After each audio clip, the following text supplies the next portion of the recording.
Andar na.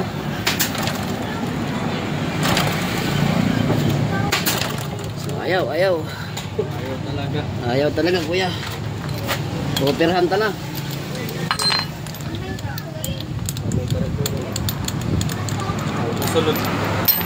Okay. Banyak itu kan, partner. Okay. Ano yun? Okay lah. Okay. So, walang pressure. Meron siya napakain na masyado. Sige. Sige. Yun, meron no, napakamahin na masyado. Pero pag tinatakpan, wala talaga. Sige. Yun, wala. Dito nga ay akala ko ay ito ay natuyuan, no? Kasi karaniwang issue ito, pag ganito yung problema, natutuyuan mga idol. So natutuyuan ito, kulang ng langis. Ayan, hindi na po nakapag-change oil na maayos. Ang gagawin natin dito, ilolubricate natin yan, no? Lagi ginagawa natin yan, no? Pag loss compression, walang compression, ay naglolubricate po kagad tayo. So naglalagay tayo ng langis dito, no? Habang ginagawa ko po yung prosesong ito, no? Habang inuulit-ulit ko yung ganitong proseso, ay hindi po sinabi talaga sa atin ng may-ari kung ano talaga yung naging sanhi nito bago ito nangyari na hindi na po umandar. Well, panoorin nyo muna kung anong ginawa natin dito, kasi ginawa muna natin yung proper procedure na ginagawa natin pag mayroon po mga ganitong klaseng loss com, no? Ginagawa muna natin ng paraan, i-remedyohan muna natin, nalagyan muna natin ng langis dito po sa part ng kanyang dito po sa part na ito ng kanyang may spark plug, at sinusubukan natin na kickstart ng i-kickstart mga idol. Ayan, no? Pero hindi talaga nagsabi yung may-ari kung ano talaga yung tunay na dahilan nito at bakit ito ay hindi na po umandar mga idol. Ayan, no? Okay, susipay mo nga wala naman sumipa. Yun, no? May ano. Yun, nagkakaroon na ng liwanag kahit pa paano. Yun,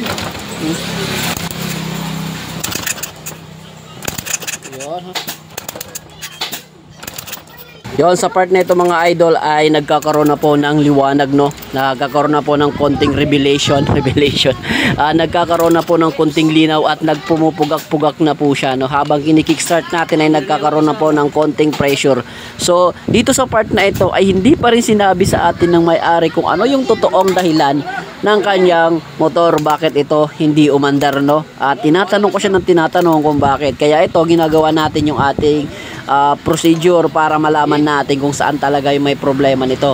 At nakita ko ay pumupusngak naman siya o bumubuga naman siya, nagkakaroon po siya ng konting pressure pag nilalagyan natin ng langis. Ayan, no, kita nyo, tumalsik sa aking machong katawan, no? Alright, so dahil nagkaroon po siya ng compression, ay babalik muna natin yung kanyang spark plug, no? Kasi kahit papano ay meron na pong compression na naganap. So dito ang gagawin natin, ibalik muna natin yung spark plug at try ulit natin siyang paandarin kung ito nga ba ay mapapaandar na mayroon po siyang compression. Pero sa porsyento ng compression na meron siya ngayon ay nasa 70 or 60% lang po yung compression na binubuga niya. Pero kahit pa paano ay may compression. Sabi ko, try muna natin kung kaya. Pero kung hindi, talagang dun na sa naiisip ko yung problema kahit hindi niya sinasabi. Yun, no? So kini-kickstart ko siya ng kini-kickstart mga idol at hindi po siya umandar. Okay, so ulitin ko muna kasi medyo sayad po yung kanyang tension wire sa ground. Yun, so wala talaga. Alright, so wala talaga, no? Ayaw niya talaga mag-start. Habang ginagawa ko ito na pagsisipa at nag-kickstart, ay siguro naawa na sa atin. Naawa talaga, no? Ay nasabi na po talaga sa atin na may-ari kung ano yung nangyari dito bago po ito po ay huminto. Kasi sinabi ko sa kanya, sir, ano ba talaga yung totoong problema nito? Bakit po ito huminto para mas madali natin itong maayos? Kasi dito sa naiisip ko, dahil wala siyang compression, matik na magbubuklas po tayo ng head, no? Babaklasin talaga natin yung head kasi nasa bore yung problema niyan, no? Ang nasa isip ko, ito ay natuyuan at yung mga piston ring nito ay hindi na po naggalasan. Yun. So dahil nga nasabi ko na ito ay babaklasin yung head, ay nasabi na rin po sa atin na may-ari na yung naging problema daw nito ay nagkabit daw po sila ng spark plug na mahaba, no? Mahaba pang wave 125 na spark plug yung kanilang ay kinabit.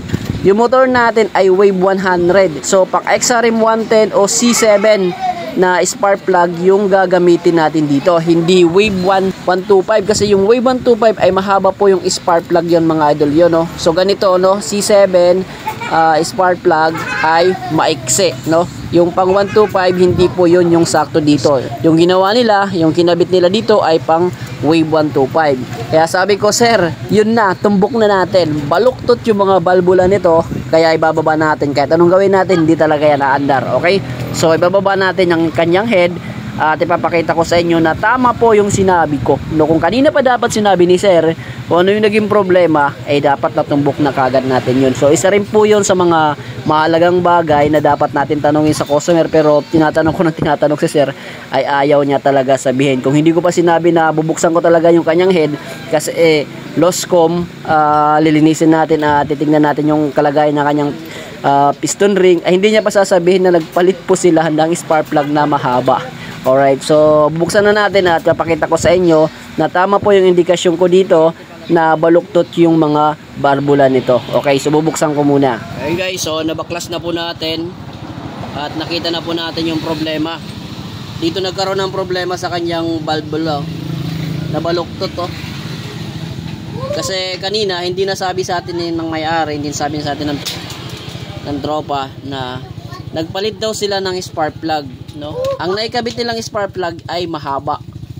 Mahaba po yung naikabit na spark plug na pang wave 125 or XRM 125, no? Sa mga wave ay maiksi lang po. Sa XRM 110, ganun lang po yung spark plug, hindi po mahaba. Pag 125 mahaba po, okay? Ano, yung nangyari dahil mahaba, nagbanggaan po yung kanyang exhaust valve tsaka intake valve ay natuwid. Nakikita nyo ba? Ayan, o. Kita nyo kung gaano siya kabaluktot. Ayan. Alright. So, walang no choice si tropa kundi magpalit ng exhaust at saka intake valve. Tapos yun, nililinis na po, no? Pinapalinis natin yung mga dumi kasi grabe po yung naipon na dumi. So, kailangang linisin na maayos. Ayan, walang no choice kung di kadkarin yan, no? Hanggang matanggal yung mga dumi. Okay, so ito papalit talaga. Ayan,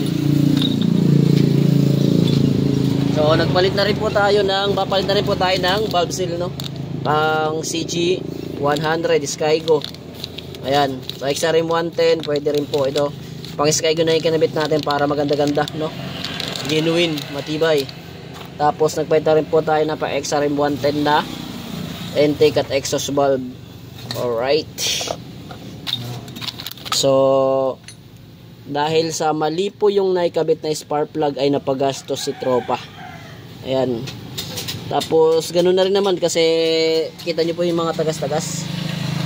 Ayan. So susolusyonan din natin yung mga tagas-tagas na yan kasi problema din ng may-ari yung mga tagas-tagas na yan, eh.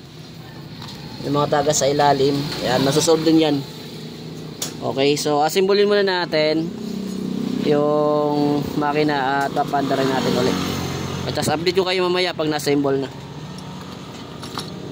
Yan, sa gusto ng ganitong klaseng tutorial kung paano mag-assemble nito, mag-comment po kayo dyan. Gagawa tayo ng ibang klaseng video or separate video kung paano mag-assemble at saka baklas ng ganitong klaseng makina ng head. Okay? Sa mga gusto lang dyan, mag-comment.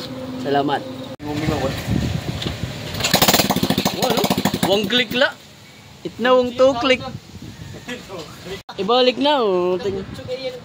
Oo, tambutso nga yung tiguli. Higot na ito. Diskarte.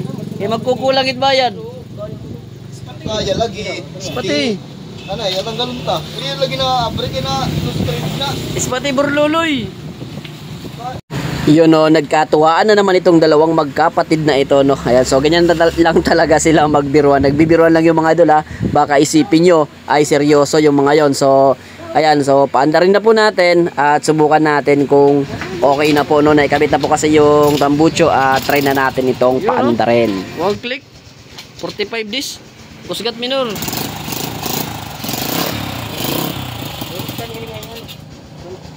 Ayan, so dahil medyo mahirap adjustin yung kanyang air and fuel mixtures mga idol, ay ako na po yung dumali niyan, no. Ayan, so tapusin ko lang itong kadadaldal ko dito at ayusin ko yung kanyang air and fuel mixture mga idol, no. Hindi ko na po napakita sa video na to kung paano ko in-adjust, pero adjustin natin yan mga idol, no. Adjustin ko muna. So nakita na dyan mga idol, ako na po yung sumipa, no. Tapos ko na po yung i-adjust, no. Tapos na po ako mag-adjust ng kanyang air and fuel mixture at umaandar na po siya na maayos. Ayan, no. So pakinggan nyo yung kanyang andar.